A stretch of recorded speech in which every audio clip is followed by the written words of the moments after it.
better throw some respect on my name. Gotta remind these folks on the daily, cause I ain't really been myself as of lately. My mind's evolving and my heart is changing. Starting to see the world how it should be. It's positively sweet. Man, how do I put this, man? I run into this man all the time, and we always have some deep-ass conversations at the randomest times, but to be honest, the conversations let me know that his mindset is kind of on the same wavelength, and like, the things he's gonna do in the future is gonna be some life-changing things, not just for himself, but for others. But I'm gonna allow him to introduce himself real quick. All right, hello everybody. My name is Demonte Cladd. I go here at the University of West Florida. I'm a sophomore.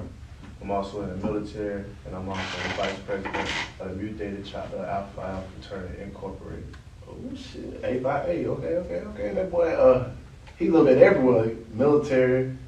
Where you from though? I'm from a small town named Grutton, Florida, Right outside of Tallahassee. Right outside of Tallahassee, man. So how was it growing up out there?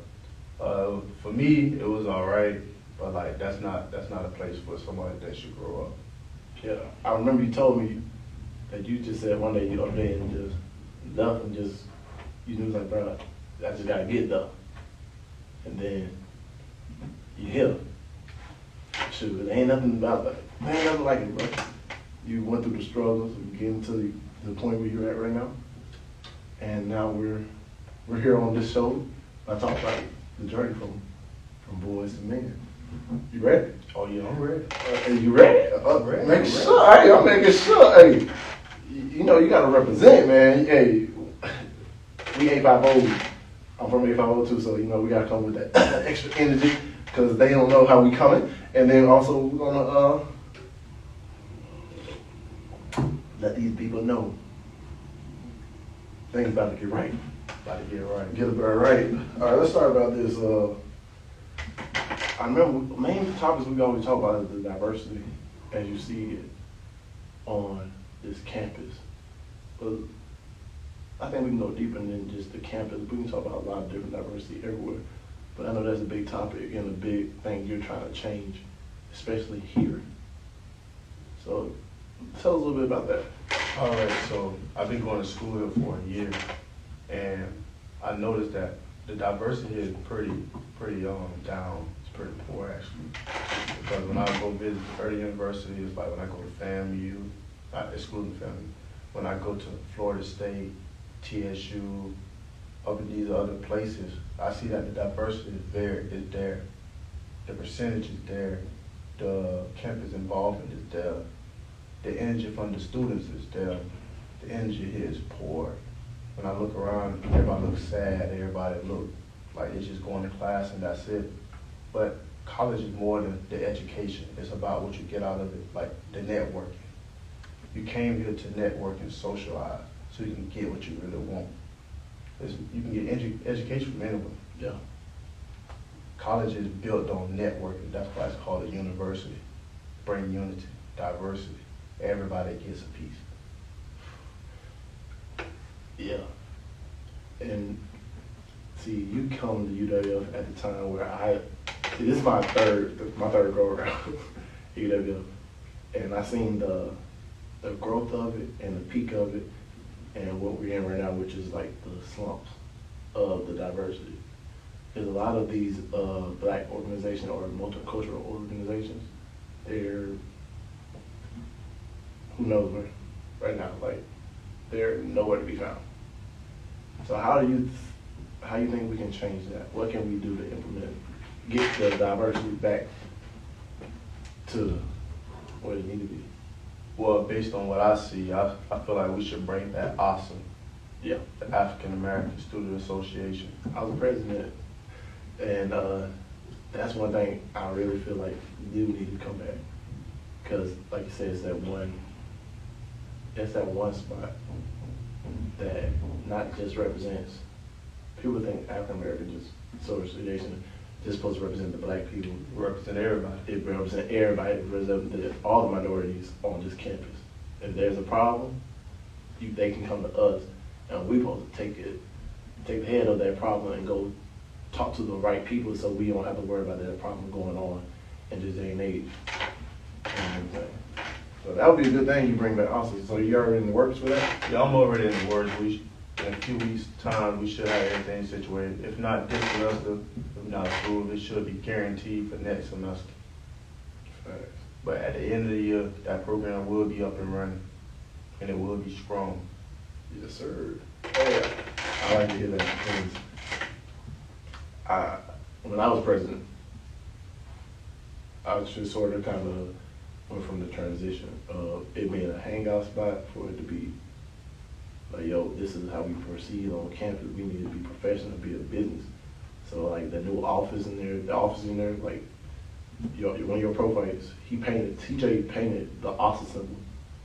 I bought the paint and everything, like I paid him out of pocket. I was like, bro, I want us to be looked at like, yo, we the elite, top notch. So like by you you stepping in and actually taking over that, because actually also was back to fall apart when I was taking it over too. I know that next year when they do come back, you got good leadership already. I ain't even worried about it. I already know you about to, take to back to the top of where we supposed to be. That's how it's supposed to be. See, the thing about also, they also do a lot of connecting us to all the other organizations.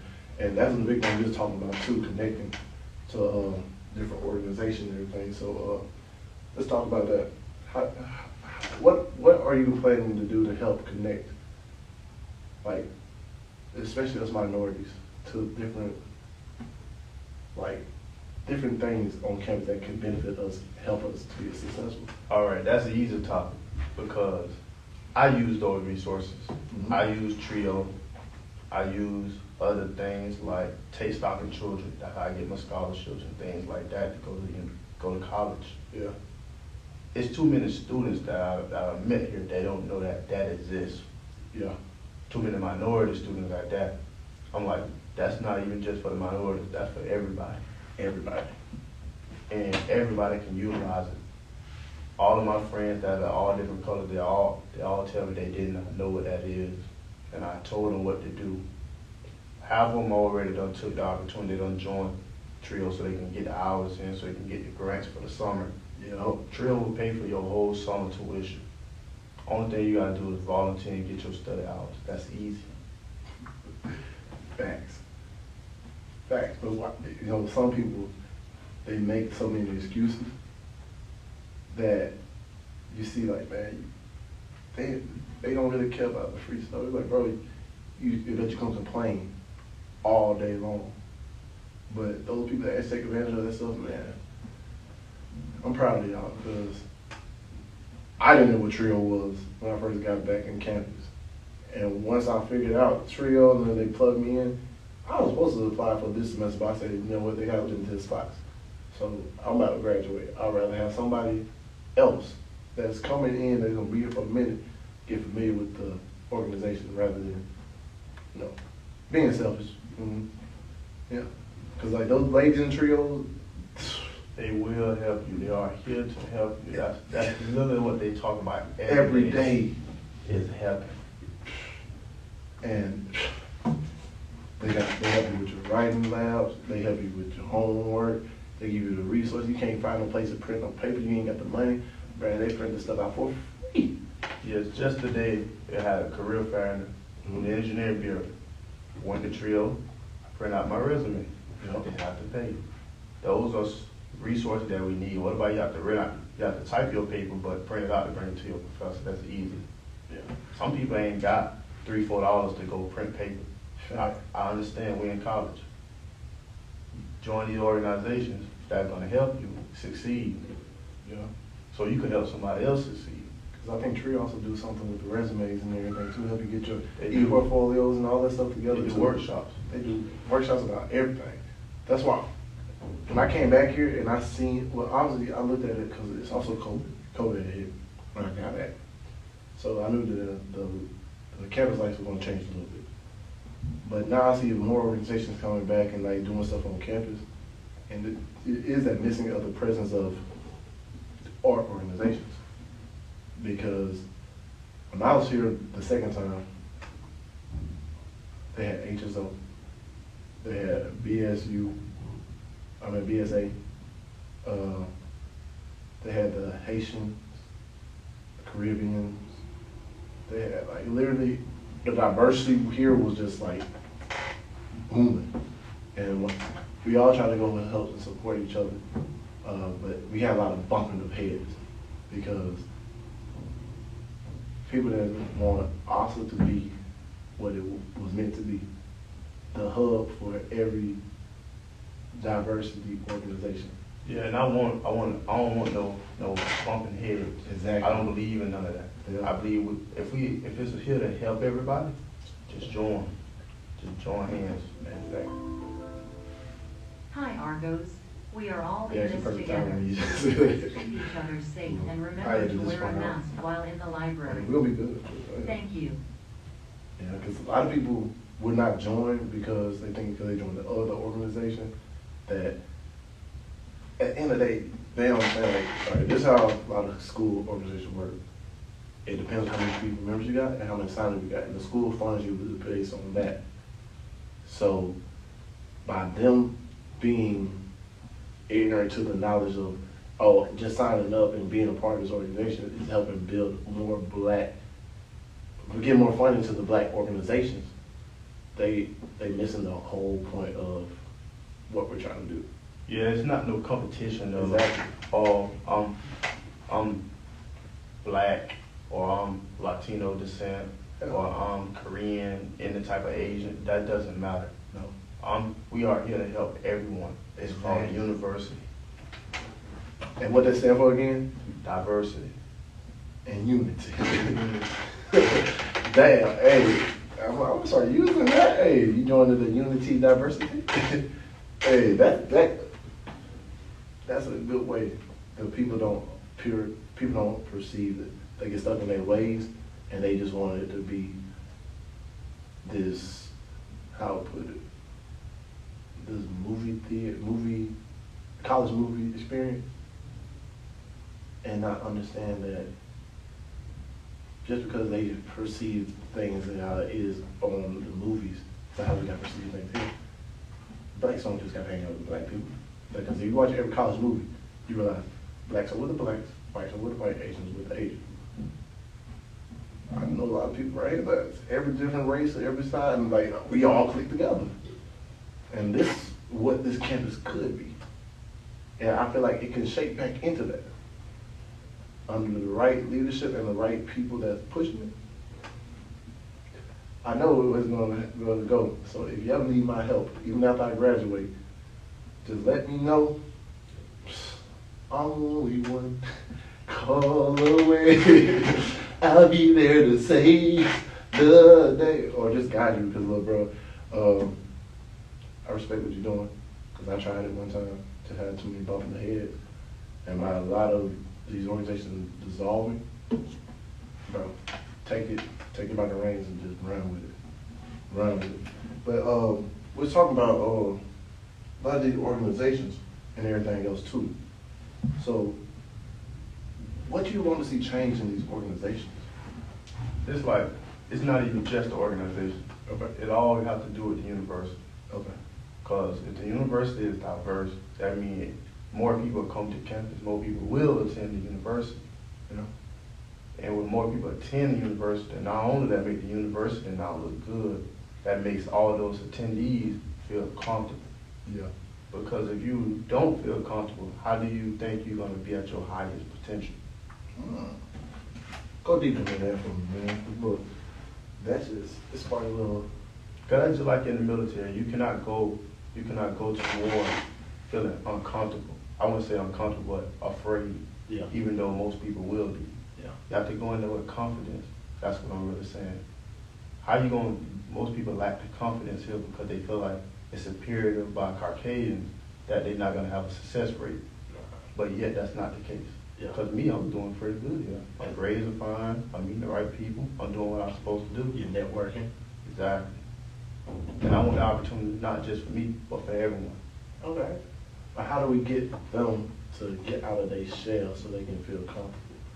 By getting a select group of people, ASA, Yeah. showing the diversity by people joining and showing what ASA can do for them and what they can do for ASA, so they can help each other out. Yeah. So when you see 3 people, 4 people, 10, 30 done join the organization, you're like, oh, this organization must be really doing something. Let me check it out. Exactly. Now you got 150 plus. Now 200 want to be joined.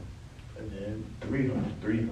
And then next thing you know, Other organizations may be created. I want that. yeah, I don't want just ASA. I want other organizations to come back as well. from us.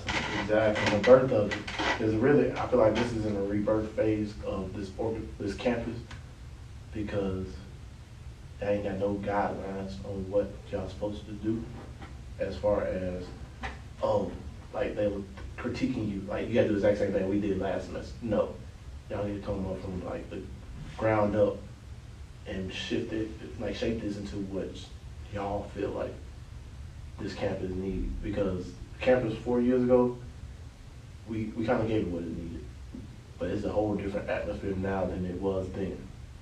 So it gotta keep changing with the times, and bro, I feel like keep pushing, because it's gonna take a lot of plowing and everything else too. You wanna make me get a job with it just so I can be y'all advisor, so I can make sure y'all own it. Yes, sir. So also organizations, because you're a part of the fraternity, Alpha Phi Alpha, right? Yeah, Alpha Fraternity Incorporated, which is first Black Greek fraternity. like, say it again for me. The first Black Greek fraternity. Yes, sir. So I know there's a lot of pressure just from being the first. So joining that organization with a lot of great names, like Thurgood Marshall, tell me, Dr. Martin Luther King, him. those are two very, very important people that was a part of this organization. So that should speak very good volume. Exactly. So you just being a part of the same thing as them, you see some of the struggles that they went through. You see you having to face some of the same struggles even now still to this day. Yes. Like, for example, trying to bring Austin back has been a very difficult task. Yeah. Because one, I didn't know nobody. I had to go meet this person. Now I know this person. Yeah, Mr. Matt and everybody. Hey, but when you know them people, they want to see you succeed. They do. They see that drive in you. And look, Martin Luther King was able to bridge that gap. Like you said, he was able to say his piece, but also shut down people so that the president noticed that, hey man, we got to do something to change, because the economy hit him where it hurt most. So being a part of just that alone, a legacy, I already know. But like, as you were saying, Yeah, because I always live by this quote like, that Malcolm X lived by. He said, by any means necessary. When I hear that, most people are like, oh, what you mean by killing or something? No. Well, by any, that means no matter what you want to accomplish, do not let nobody stop you. Because there's been plenty of times with me joining the military when I was 17, oh, you're too young, we're going straight, moving all over. I've been in Europe, I've been everywhere. yeah, But people telling me that's too much because they not doing it. So don't listen to people when they talk you down, man, because they don't want you to outdo them. Yeah. Nobody wants you to outdo them. they always want to press their limitations on you, but they don't understand their limitations is just a whole thing in their mind, and really not their limitations. So once they get away from that whole mindset that, hey, this is holding me back, and they really just, oh, I just gotta go do it. Yeah, ain't nothing easy now. I know, Ain't nothing easy. but the hard stuff, if it comes easy, that lets you know it's not really worth it. Exactly. Everything, all the way down to your girlfriend. If it's easy, don't do it. Yep, I mean, shit, easy for somebody else too. Don't do it. Yeah, but sometimes you gotta let them learn their own lessons, because that's how we grow as people. But like you said, by any means. So basically, you don't mix the people don't know. Martin Luther King, he was on the same wavelength as Malcolm. Yeah, eventually he was. Yeah, Because there's only so much peace you can do. exactly.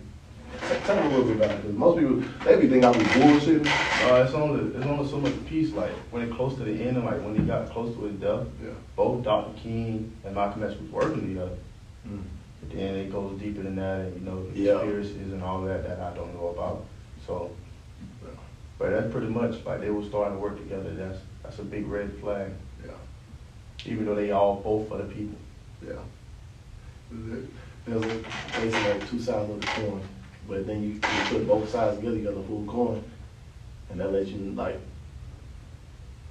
that show you what true power can strike fear into a lot of different people that are afraid to change. And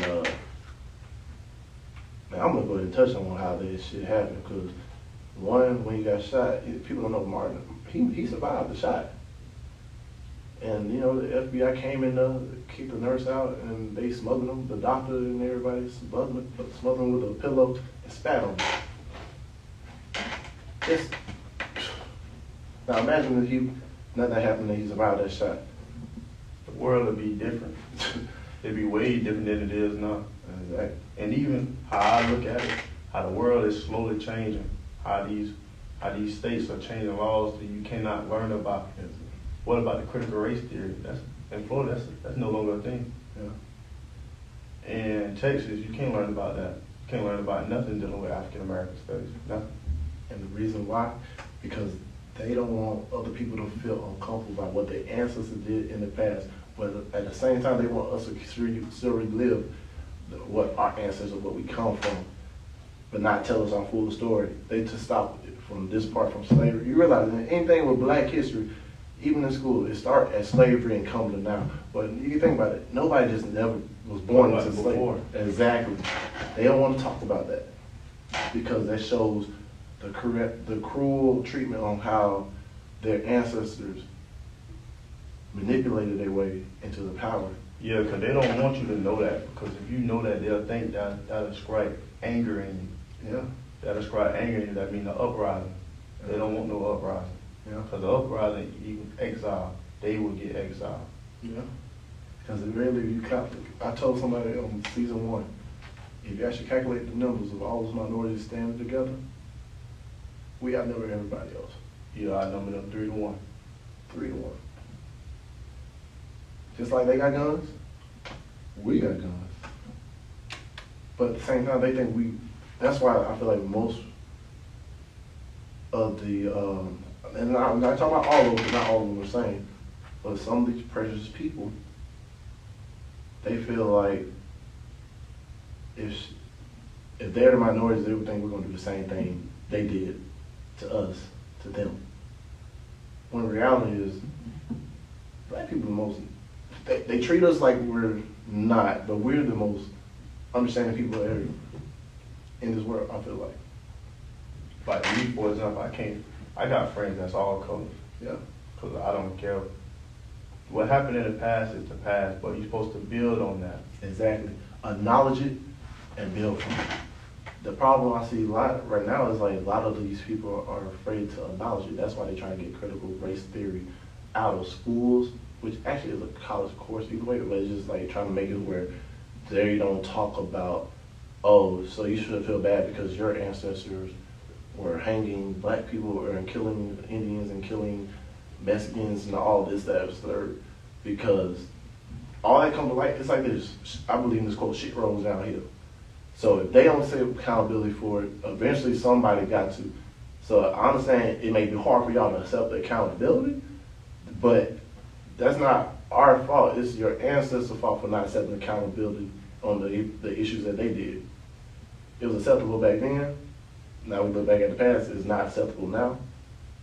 So either the government or the people of ancestors that were a part of this got to step up. Just like as for Black people, we have evolved over time. So we stepped up, said, no, we better than that. Keep rising, keep rising, keep rising. They just got to admit that and rise from it and grow from it. Sure, because I look at it, they want you to forget 436 years of slavery. Can't do that. You can't forget that. We can't forget 8 and 9 years of segregation. We Yeah. can't forget that. Yeah. We can't forget none of that. But what we can do, we can prolong that. We can move that out the way so we can learn from it and make sure that never happens again. I can. Because my friend, he's actually black. He's from Germany, born and raised. In Germany, they learned about World War II. Yeah. Every single last one of them. You learn about what the Germans did to the Jews. You learn about they go to the camps. They see everything, all the way down to the burn marks on the concrete. They see everything. They all get taught that we are looking at this so this never happens again. Over there, they get looked at. Everybody watches until you graduate. You go to every year Right. because they don't want that to never happen again. Yeah. And the problem with America, they took Germany's teaching and they never learned from that. And they never acknowledged that, so they will never happen again. Because some of these people still do the same stuff still to this day. To this day. To this day. And it's scary to know that you live in a world where it's accepted by one race of people that they can do this and they can get away with this. Like it's like embedded into our justice systems, constitutions, and everything. Like slavery never even went away. No, it didn't. They just repackaged it. They renamed it as mass incarceration. Yeah. Yeah, right immediately. And we're the only country, I believe, that has no really rehabilitation system. We don't. Yeah. And like we're supposed to be the greatest country In the world. in the world. And how I look at it, for me, even being In the military. Yeah. like the military itself taught me a lot of structure. We learned quick that we are not fighting for just the people. We're fighting to our men and women, to our left and to our right. Yeah. Those people right there I would die for because those people were there for me. Yeah. When I couldn't walk, when my leg was swollen, they helped me. Yeah. When his leg was swollen, I helped him. When her leg was swollen, I helped her. We all helped each other get through our process, our training, so we could protect our loved ones at home. Yeah. And I feel like even with police brutality, Yeah. I feel like that all police should be trained the same way I was trained, the same way you was Right, trained. because we did the same thing in the Navy. In order to attack on this level of a threat, they got to be coming at you with that level of a threat. And you aim at your feet, go first, and then go up.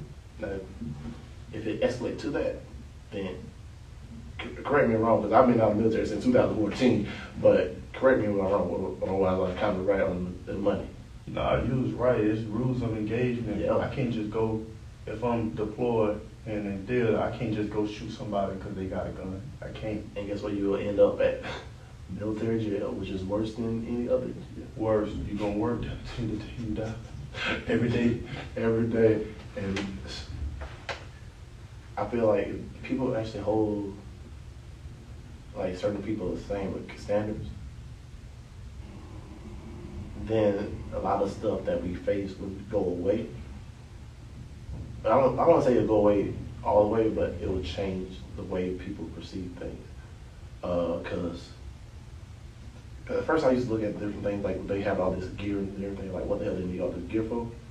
But then you remember you told me about like the dude that had a rocket launcher. A lot of people in the streets they wild too. Yeah, the streets are getting dangerous every year. And more stuff getting too, like, and you be thinking like, where the hell they getting this stuff from? They got to be getting somebody because they're not stealing it. Exactly. So, is the government handing out these guns or someone smoking these guns in? Because at the end of the day, if the world's getting more dangerous, it's dangerous for the people that's in the middle, that's not on either side. They become casualties. And them casualties are the ones that actually like, that stick with you in your head and your mind when you know like, bro, it wasn't meant for them to get hurt. Because believe it or not, getting a weapon in America is like the second easiest thing to do. Oh yeah, you get on any corner. Like literally, if I would go home and be like, hey, I need milk Glock 45. Okay, I got you. Somebody gonna go get it. Yeah. And either you go to a pawn shop, you go anywhere. Really, like I said, you go any corner. You can even ask a homeless man where to get done.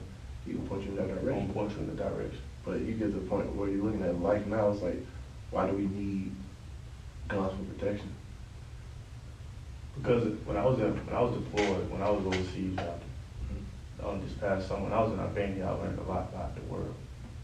When I was over there those few months, I learned a lot. I learned that America is not the world. No.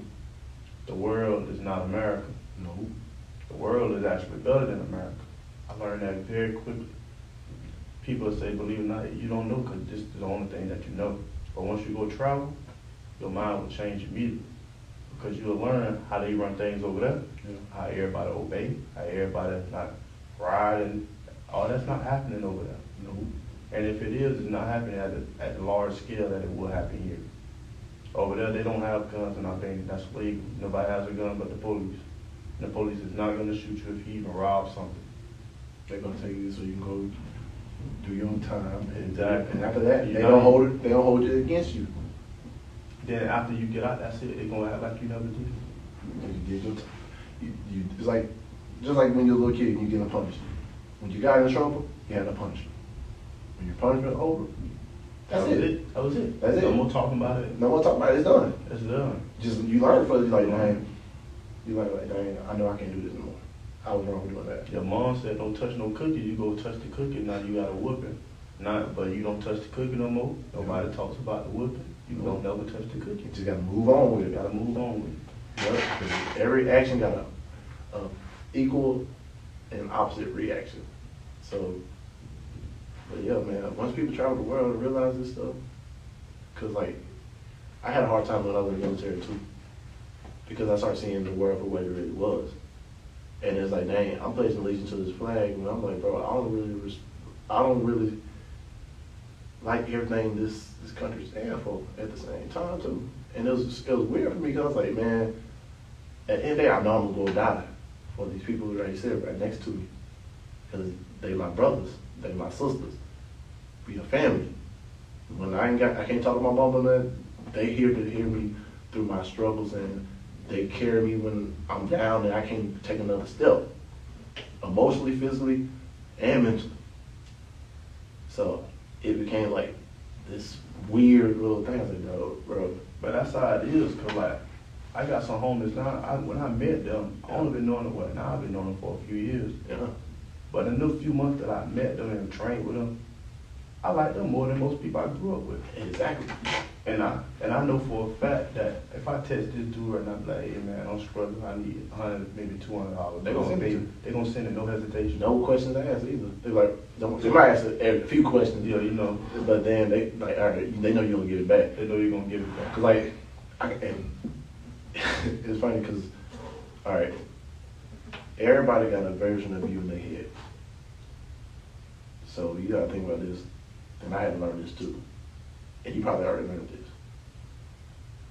The people back at home only gonna see you as the same person you was when you was around them. Even with your parents and everything else, they look at you like, oh, you're the goofball, this, that, and third. Like, you gotta achieve what you say you're gonna achieve before they actually take whatever you say serious, type of shit. But when the people that were in boot camp with you, they seen you blossom and seen you grow, they seen you overcome struggles. And it's funny because no matter how everybody else talk about you, like they would at where you're from or wherever you're at, these people, like, if I'm talking to you, they talk to my face and they look, they got my back, and I don't care about all that stuff, that chit chat and everything. Like one of my pay officers told me, at the end of the day, we all bleed blue. I didn't believe it at first. He's like, yeah, your blood is in your veins right now is blue. There ain't no color, ain't no black, there ain't no white, there ain't no E-Rab, none of this stuff. We all the same people. We're human beings at the end of the day. So they got your back, you got they back. And I'm like, yo, let's get it. That's it. That's absolutely true, man. And the thing is, like, I want sad that I can't do it, but I want the world to look at that same concept. Cause they know because I'm African American, because I'm black, because I'm Haitian, because I'm Jamaican. Oh, we all different. No, we all the same. We all the same, because you was born the same, you gonna die the same. Yep. And our differences should bring us closer together than separate us. Exactly. And it should open you up to a whole different perspective of life. Like, I know overseas, I don't know where it was, I think it was Germany, because actually on Russia, they force the people, like you're required to either serve a year or two in the military or in the Peace Corps. Yeah, that's in Korea. Korea. But I think it's also in Russia. I'm not for sure, because I remember this dude had some Belgian chocolate. What's Belgium at? Belgium, like right under Germany. Yeah, It's in Europe. Yeah, it's in Europe. Like, he's like, yo, I served already in the military the first couple of years now. Boom, over here, taking school and everything. And he told me that, I was like, dang. Like, people against the draft and shit. Like, I'm not gonna lie, forcing somebody to do that, but you give them like an option so like they can get a better understanding. Because after being in the military, like the way I looked at people in different circumstances is completely different when before I went in.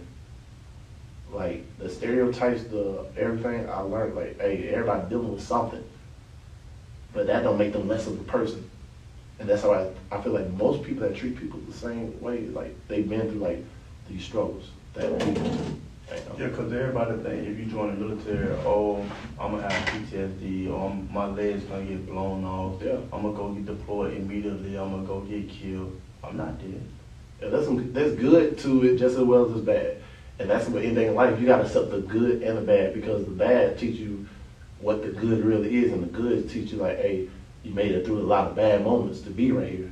Yeah, because you gotta be serious with yourself. Like, I'm like, oh, you afraid to die. We all gonna die eventually. Yeah, that's the one thing that's promised. That's the one thing that's promised, that you are gonna die. And how you live, Determines that. How you live determines when you're gonna die. You may not know exactly when you're gonna die, but if you live a good life, you're gonna may live a long time. yeah, You live a bad life, you're gonna die real quick. yeah. And that determines what type of people you have around you too. Exactly. And the people that are around you are the big players in your life. So if you're around crowds right now that not doing nothing and you want more out of life, change your crowd. Point blank period. Change your crowd.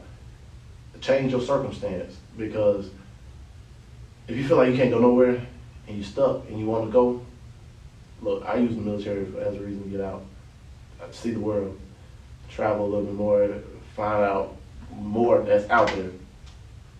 I came back home, found I had a little, what that book called, we got all the things you want to do, bucket list. Mm-hmm. I had a bucket list, ended up marking off like stuff I forgot about writing in high school. I had marked off like 25 things. And I was like, dang, I did a lot in my last 10 years. Dang, I wonder what the next 10 years is going to be. I had to make a whole new bucket list. And I was like, Yeah, man, that's just like me. I joined the Army immediately when I turned 17, 11th grade. yeah, I joined, I left, went to basic, came back my senior year. My mindset had totally changed. yeah, It had totally changed. The person I was with at the time even said it. yeah. And like when I went to school, everybody else knew it because they was trying to talk to me the same like they before, and that wasn't What working. it was. It ain't what it Because is. I was in my mindset that what I really wanted. And all the way to now, because I've been in the Army almost 4 years now. I done seen the world. I done came to college. I done came here. I done been all over. I done seen what I wanted to see. I done did most things that I wanted to do. And it don't matter about just joining the military, but by anything. It's all about networking. Yeah, In order to get, my granddad always told me, #1 rule in life is, it ain't what you know, it's who you know. But yeah, you gotta know some though, but it's really who you know. yeah. Who you know get you through that door? Exactly, because you think, so you can have a 4.3 weighted GPA. You come into NASA and say, hey, I want to work here. All right, cool. Who you got for your record? You have nobody. I come in 3.0 on the dot, but I know everybody that work at NASA. I'm going to get that job. Yep, And that's just, it's sad to say, but that's just how it works. yeah, Because they know I'm more trustworthy, because that's what they want, because they can mold me into that 4.0. yeah. But they can't mold somebody to trust. That stuff is earned, not given. Well, you preaching to the choir right now. And, bro, I ain't gonna lie, I ain't got nothing to say after that shit, man. But before we close out with this episode and everything, you got anything else you want to leave these people with? Well, what I say, folks, is if you want to do it by any means necessary. Don't let nobody hold you. There's too many people that are unsolved, that their parents dictate what they wanted to do. Facts. let their girlfriend dictate what they want to do. No, you only got really yourself at the end of the day. So live for you. Make sure you get what you want in life. Don't not hold it for nobody because they gonna get what they want. It's the fact that they don't want you to get what you want because you're gonna end up being better than them. I want you to be better than yourself. Better than me. I'm not competing with nobody. You should shoulder shouldn't you. You take the bull by the horns and throw it to the ground and get right. Yes, sir. Hey, you said something that I be saying that all the time to the people that I hang out with. I feel like I kind of mentor because at the end of the day, like I said, you gotta have you because you got yourself through all them days that no one else was around. You gotta live your life. Your parents already lived theirs, and your people that are around you right now, they're living theirs too. But you determine how your life ends up, what your story is about, that little dash in the middle. But for me, I'm gonna leave y'all with this. Steve Harvey said it best, jump. If you're scared right now, you feel like you want to do something in life, but you don't know where to start, man, it's easy. Look it up on YouTube. You can find anything on YouTube nowadays. You can find anything on Google. Find out what that step is, the first step is, and take a leap of faith. Because if you never jump, Steve Harvey said it best, your parachute will never open. You too busy looking at everybody else, watching what they doing, how they soaring right now. That's because they jumped. They took that leap. So we got to start taking that leap of faith and get stuff done for us that we want to do. Yeah, I know we're gonna go, but I just want to say. Go ahead, say it, man. Say it. Yeah, that's I can use myself for that. Yeah, like jump. Like before I moved to Pensacola, I was working a normal job and being in the military. I'm like, yeah, you know, I'm finna go off to college. When I came, it was hard. I didn't have a job. The job I had wasn't paying. I didn't know nobody. You know, it was very difficult. And then we was getting ready to deploy at the same time, so school was hard, everything. I almost wanted to give up, but I didn't. I kept going. Money got back right. Went overseas, came back, played my fraternity. After that, everything was up from then. Started going more places, started meeting the people that I wanted to meet. Started doing the things that I wanted to do. A year later, I'm fine. So yeah, don't be scared. It gonna hurt. Yeah. You like literally when I came here, it hurted. I was like, dang, I'm not used to this. I've been taking care of myself since I've been 16. So I wasn't used to not having no money. Like that hurt. But some things you go through it to humble yourself. Yeah. Like, hey, but that humble me, hey, don't get too comfortable. Yeah. Don't never get comfortable. Never. Get your back toe out and everything, get the scars you need, because the scars remind you about the journey, and look, that journey is all worth it at the end. You ain't gonna see it while you're going through, but when you look back, connect the dots, you're gonna see it. You're gonna see it. Sure. Because, like you said, man, me as example, I had already had a show I was trying to do similar like this. It was called 1 Mile. And I stopped it. I felt like I ain't had no enough grit, enough stuff I went through, and really I ain't had enough support, I felt like. It took me, and that was like 2016. Well, I'm saying all this to say this, look, I'm basically doing the same thing I was planning on doing, just got a different name. And the name actually got more meaning. From Boyz to Men, because I had to learn this. I had to, in order for anything I want to make happen, I gotta make it happen. I can't depend on others. Like if it's gonna be, it's up to me. If it's gonna be, it's up to me. So make the rest of your life the best of your life. Make the rest of your life the best of your life. Because the people you run into for a reason. They either want to better you or they love to just break you down. Just learn how to decipher the two, and let's keep it moving, bro. Because look, at the end of the day, like I said, it's all up to you. Yeah. But all right. Now let me go ahead and close this out. But remember, like I always say, dream big dreams. Because small dreams have little magic. And how big would you dream if you know you couldn't fail? So I'm gonna say I love y'all. Thank y'all for tuning in. Man, thank you for coming on. Oh, no problem. Hey, there's gonna be a part 2. All right. You already know it.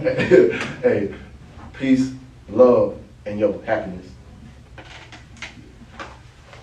Boy, that shit was, hey. Oh yeah, that was good. Better throw some respect on my name. Gotta remind these folks on the daily, cause I ain't really been myself as of lately. My mind's evolving and my heart is changing. Starting to see the world how it should be. It's positively sweet like a half full glass of tea. And I know every day my grandmama pray for me.